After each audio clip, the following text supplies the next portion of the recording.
Welcome to a Holy Mess podcast. All right, my friends, we all know life can be so difficult and painful at times, especially when we're carrying grief or loss or wrestling with shame about our past, anxiety about our future, or frankly, like we are just not enough. But there has to be so much more for us. There is hope and joy, peace, love, fun, purpose, and a reason that you, my friend, are on this planet. Let's partner with God so you can be who He created you to be as you wrestle through and trudge through your mess. Hi, I'm Dani, a recovering alcoholic, a mom, a wife, a mentor, and dust. We are only here for a moment. Let's live like it. I'm just like you. I'm a holy mess most days. Actually, every day. Let's have some fun and laugh while trudging through our mess. This stuff doesn't need to be dry and boring. Let's dig in. What's up, friends? Welcome back to the podcast. I'm so grateful you're here. If you're watching this on YouTube, please forgive the messy office. I'm in the middle of a project that is actually taking me longer than I thought to get it all sorted out. So I didn't want to take down the papers before I recorded today. So you know what? Such is life. Okay. This week has been, a roller coaster. So Mackenzie, my daughter, just turned 18 and it was quite a week. She graduates next week from school. And so it's been just a ton of emotions. I'm just telling you, life is just coming at me full bore. I don't know about you. I'm sure your life is just as full and you have just as much stuff going on. And I'm sure there's hard things as well as beautiful things that you're trying to embrace the moment. You know, I've got some aging parents and that's been a little bit difficult and challenging lately. And then just trying to figure out how to care for them and love them well and all the things. And then my daughter about to graduate high school and just turning 18 and all of that. And so taking a deep breath and doing the best I can one day at a time, as I'm sure you are as well. And so anyways, I hope this episode encourages you. This episode actually was inspired by Mackenzie, my 18-year-old. So let me just tell you really briefly. So around birthdays, we like to make them pretty special, right? And one of the special things that we do each birthday, which my kids hate, but you know what? They're doing it and they still do it. But the last several years, we go around the table and we say, I see in you. And basically what that means is whoever the birthday person is, we go around and the rest of us say, hey, this is what I see in you. This is the great quality that I appreciate about you. This is what I see Jesus doing in your life and just the great things we see about you and that sort of thing. So we call it I see in you. We adopted that tradition 6-7 years ago, I think, and it has stuck for our family. And so, like I said, my kids don't necessarily love it, but we go through it. It's so funny. They love to say it and do it for people, but they don't like to receive it, right? And I think we don't really necessarily love to receive the positive affirmations about ourselves and that sort of thing. And so it's one of those things that we have kind of implemented in our family to kind of grow that muscle, learning to receive compliments and all of that. And so anyways, if you have a hard time receiving compliments, it's one of those things too that you can practice, that just when someone pays you a compliment, just, putting your hand over your heart and just say, thank you so much. I received that, right? Because so much of the time as human beings, we deflect it. We just say, oh, no, or, oh, thank you, or whatever. But it's one of those things of just learning to receive a compliment. And so it's one of the reasons why we implemented it with our family as well, because Gary and I realized that so much of the time, Gary and I are very encouraging people and we compliment people. Like we just call a spade a spade. We just say nice things to people when we see it, right? It's just something, my husband taught me that many years ago. It's kind of who he is. He's just an encourager. And when he sees something amazing in somebody, he's not afraid to say it. If you know Gary at all, it's just kind of the kind of man he is. And so he rubbed off on me many, many years ago. And so one of the things that we've noticed is that when we say positive things to people, sometimes a lot of us, we deflect it, right? And so one of the things we're trying to implement with our kids is trying to teach them to how to receive it, how to receive a compliment. And so that's partly why we do it as well, is just helping our kids to kind of learn how to receive it, because a lot of adults don't know how to receive compliments and that sort of thing as well. And it is awkward. It's, I get uncomfortable too when people are saying amazing, nice things about me, right? Although I love it, but it's uncomfortable, right? And so it's like, no, please stop, say more, right? One hand up and one hand waving it more and more. But it's one of those things. So anyways, okay, long story short, this is what we do every birthday. We go around the table and we say, I see in you. So for Kenzie's birthday, what we did this year is we had these significant people in her life write her just a note of I see in you kind of thing. And so we made this book with the people from over the years that have impacted her life, and like her pastor and just amazing human beings that are part of her life. And to kind of tell her at 18, like, hey, Kenzie, this is what I see in you, as kind of a keepsake for her to have for the rest of her life. So hopefully when she's going through hard times, 40, 50, 60, 70, she can remember, my gosh, this is who I was when I was 18, and this is who I am still. And so it's as kind of a way to pull from the reserve of, the well of kindness kind of thing that people have said about her and that sort of thing. So anyways, it was a super fun project to pull off. And we gave it to her the other night, and it was super special. She was really blessed. It's so funny because I thought she was going to be super annoyed with me. Teenagers, I wasn't expecting her to love the gift so much. I thought maybe she'd grow to appreciate it, maybe in 20 years. But she was like, Mom, thank you. That was one of the most thoughtful gifts ever. And it kind of caught me in my tracks because I realized Kenzie's actually fundamentally a words of affirmation person. And so what do I mean by that? So if you've ever heard of the book, The 5 Love Languages by Gary Chapman, I read it many, many years ago, but there's 5 foundational ways in which we feel love and in which we give love, right? And so one of those ways in which some people feel loved is words of affirmation. There's physical touch, there's gifts, there's quality time, and then there's acts of service. So that's what Gary Chapman's theme of his whole book are, those 5 ways. Now, listen, are there other things and ways which people feel loved? Sure, but he felt like that kind of encompasses all of the overarching umbrella of how we feel loved or how we show love. And so Kenzie, being a words of affirmation person, just really appreciated this gift. And one of the things as her mom that I took away from reading everybody's notes was, oh my gosh, first of all, people really know the essence of Kenzie, and the people in her life really can see who she is, right? And it's one thing as a parent when you see, oh my gosh, my kid is so kind, or my kid is so genuine, or, it's like you see it every day, day in and day out. And, but when other people can see it and say it and spot it and then encourage her in it, it took on a whole new depth of meaning for me. And I was really blown away because when I was reading the notes, I realized there's this thread throughout Kenzie's life and throughout who Kenzie is. She is so kind, and she is so genuine, and she is so generous. Those are her strengths, right? And those are also her vulnerabilities, because when someone is not kind to her, oh my gosh, does it sting deeply. So if someone is hurtful towards her or is very unkind with their words, oh my gosh, it really sears her soul.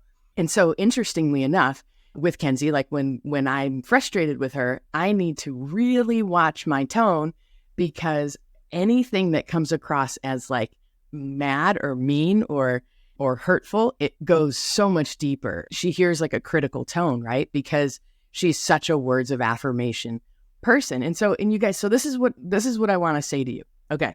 So whatever your strengths are, so if you're like Kenzie and you're sensitive and you're kind to others and all of that, when someone is harsh with you, of course it hurts so much deeper.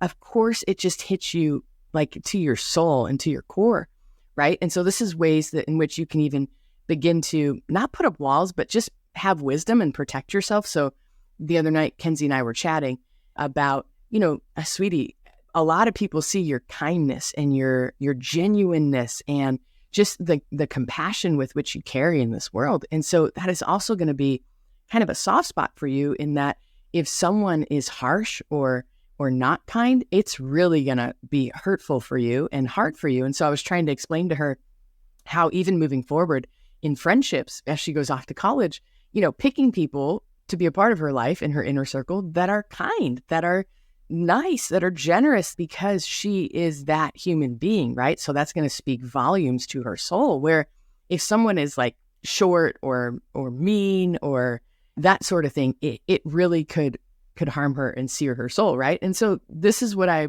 want to continue with you guys on the podcast, is figuring out like, what are your strengths? What are your core strengths? And listen, if life has hurt you in a deep, deep way, sometimes we can go numb to what the core of who we are, right? So a lot of us probably grew up sensitive, but we were told, pull up by your bootstraps. So now we're just a little numb and we can't be sensitive, or we can't be as open about our sensitivity as we'd like to be. And so here's what I want to say to you guys today.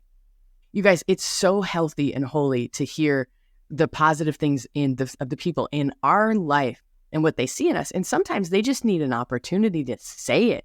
It's interesting. Kenzie had some friends over a couple of nights ago, and I put them all on the spot. And these are teenagers, you guys. And I put them all on the spot, and I could tell Kenzie was all red, like, Mom, I can't believe you just asked them to do that.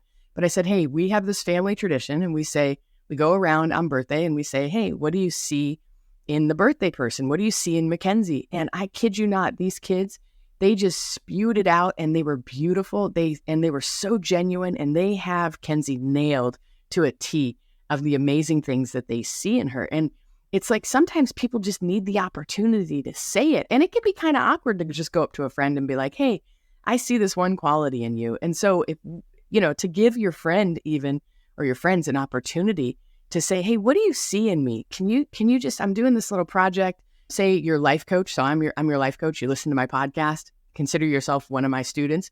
Say, hey, my life coach challenged me to ask a few people that are important to me what they see in me. What are the good qualities you see in me? Oh my gosh. And give them a chance to think about it and to text you or to write it down or to call you and share what they see in you, the positive attributes they see in you. They may not be able to do it right off the cuff, but give them some time to be able to share that with you. And oh my gosh, you guys, it might really bless your heart. And I think that for us to be able to receive the amazing things that people see in us is a whole nother level of just receiving, honestly, the grace and the goodness of God. And I always tell people in my programs or whatever, in life in general, like if we can't receive a compliment, which a lot of us struggle to do, and trust me, I'm in line there, okay? Like I'm always like, when people are complimenting me, it gets a little uncomfortable and awkward at times, right? Because I'm wrestling internally or just, I don't like the attention or whatever reason, right? And so if that's you, I want to challenge you too, is if we can't receive compliments from people, like if we can't receive compliments even from the people we love and take them in, how in the world can we receive truly the gift of the grace and the love of God? I mean, it's like a foreign language. And then we wonder why we struggle not being able to embrace the love and the grace of God, or really we feel like we're the only ones that don't really have a full grip on it. We think, oh, everybody else gets really understanding God's love, but I missed the boat on that somehow. It's like, no, you haven't missed the boat. It's just maybe you haven't learned or been taught how to truly receive. And so this is one of the things that you can do is to grow that muscle, so to speak, like we're trying to do with our kids and with our family, of going around the table and having them listen to what other people see in them so that they can begin to take a deep breath. I can receive a compliment. Man, I received that. I am kind. Wow, I am genuine. Wow, I am generous, right?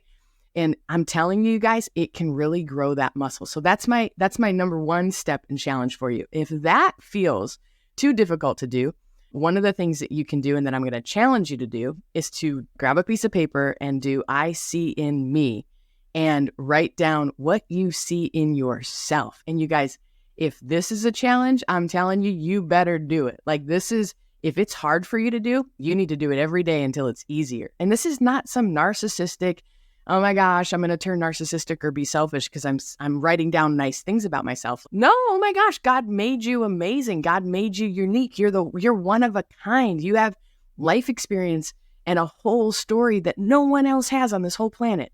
And just imagine what God can do with that if you can continue to find the healing and get comfortable in your skin, get comfortable in your story. And that is uncomfortable at times, especially when we're wrestling different things, but being able to say, no, I am tenacious. I am hardworking. I am loving. I am kind. I am generous. I am genuine. And you guys, there was a time in my life, I'm telling you, I don't think I could have written down 3 nice things about myself, right? And over the years, now I told you guys, and I keep telling you guys this, I really like myself. I enjoy being with Dani. She's a cool lady. Like, am I allowed to say that? Like third person, whatever. I'm a cool lady, right? I enjoy myself. I have peace within myself. I have peace with the Lord, all of that. And so genuinely, you guys, we've got to learn to appreciate the good things that God has done in our life and that God has made us to be, right?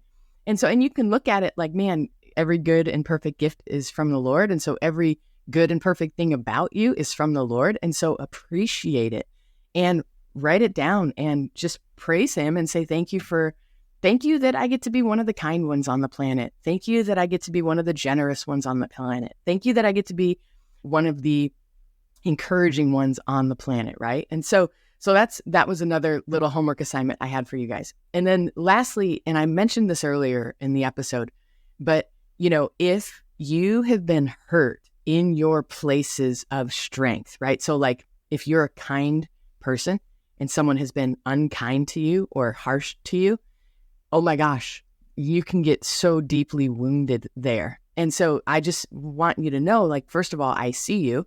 And usually we get hurt in our places of strength for so many reasons, but I think we get so caught off guard almost. Like, how can anyone be that harsh? Like, I would never be that harsh with someone or be that hurtful, because we just can't believe that someone would be so unkind or someone would be so whatever. I mean, name it, whatever your strength is, right? So I'm a very encouraging person. So harsh words, oh, wow, do they sear my soul?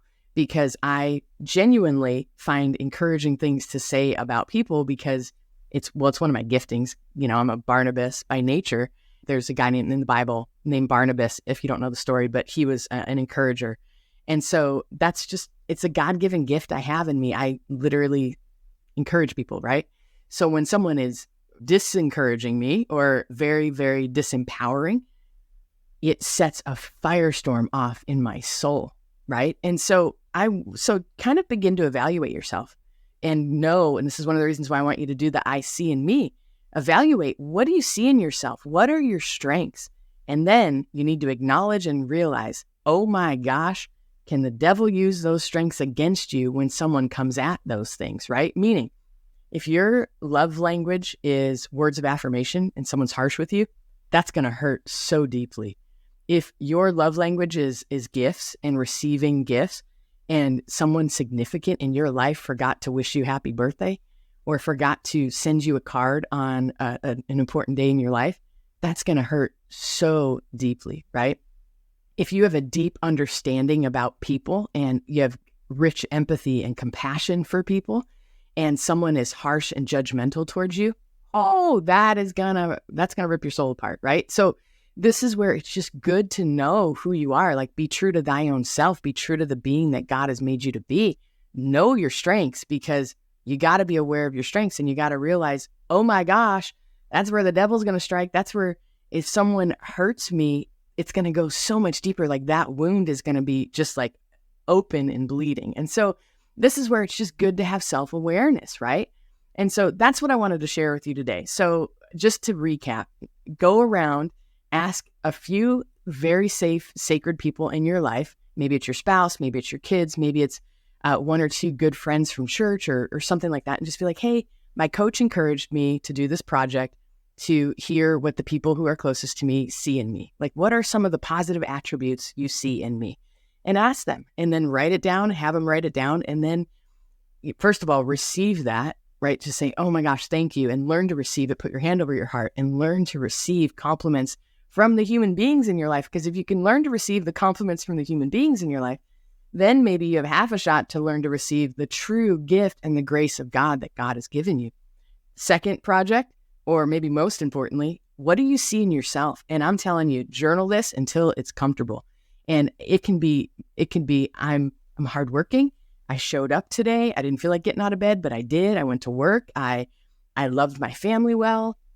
I'm tenacious. Oh my gosh. It could be around a painful divorce that you went through, but you survived and now you're learning to find relief and thrive, right? It can be all of these things. Like, it could be small or it could be big, but if you can just begin to acknowledge, like, man, I see that in me. Like, I see some serious growth and I see some serious ways that God can even use me in with these different strengths in my life. Like, I'm kind. I have time for people. I make time for people. I prioritize people. I see people. Like, dig deep and write that out. I see in me in your journal. And then lastly, just be aware of your strengths, because man, by golly, I don't even know if I had ever said that sentence before in my life, but by golly, can our strengths be used against us? And so to be aware that, man, why did that hurt so deeply? It hurt so deeply because they hit your Achilles heel, right? Someone was unkind to you when you just try to be kind to everyone. And that's going to hurt you deeper than someone who's kind of neutral and not really kind to anybody, right? That was what I wanted to encourage you with today, is just be aware. It's just one of those things that you can do to become more self-aware. And the more self-aware we can get, the more we can understand why we're feeling stuck or struggling in different areas. And then we can begin to deal with those places with the Lord. Instead of just this general malaise around feeling stuck, we can actually deal with some situations and be like, oh my gosh, I'm super generous and someone was stingy with me. No wonder I'm resentful and bitter and hurt, right? It's like, no wonder, because you were hit in your Achilles, because your strength can also become your Achilles when it's used against you. So that was my message for you today. I hope you guys have a great week, and I'll be in touch in a couple of days. Let me say a quick prayer for you. Thanks for being here. And say a prayer for our family as we step into this week with Kenzie's graduation and just all the things, man. It's, I'll tell you what, it is an emotional roller coaster. And I thought I was doing pretty well, and I am at times, but other times I'm like, it's hitting me like a ton of bricks. But such is life, right? It's just what we all get to journey through, just different stages of life. So whatever stage of life you are in, I just want you to know you're not alone and that you're loved. And I'm so grateful you're here. And please do the I see in me. And if you want to email me your I see in me's, send them to me. I would love to know what you see in yourself. And I won't look at it like, oh, you're bragging. No, this is what we need to do to really remember who we are. Some of us, life has beaten us down. And we need to remember at the core, oh my gosh, I am kind. I am gentle. I am nice. I am generous, whatever your attributes. I'm tenacious. I'm hardworking. Whatever your words are, man, own them, receive them, and then remind yourself of who you are. Because then when hard stuff happens, you can be like, wait, I'm tenacious. I can get through this. I've persevered before. I'm gonna be able to persevere through this again. Man, I have joy at my core. I'm gonna find joy in this dark moment. It's okay. So let me say a quick prayer. Lord, thank you for my friend. Thank you for this week. Thank you for just the I see in me and I see in you stuff, God. I pray you'd bless my friend, protect him. And I pray, Lord, that you would help us all to receive just the kind, good things that you've made about us, Lord. Bless my friend. In Jesus' name, amen. Hello, my friend. If this episode blessed you, made you laugh, or triggered you, hey, that's growth. Please do me a favor and share this with a friend. And if you feel led, please leave a written review for the show. That really helps us out. Don't forget, you are in good company if you're feeling more broken than you'd like to admit. And you are more loved than you can ever imagine. Have a great week. See you next time.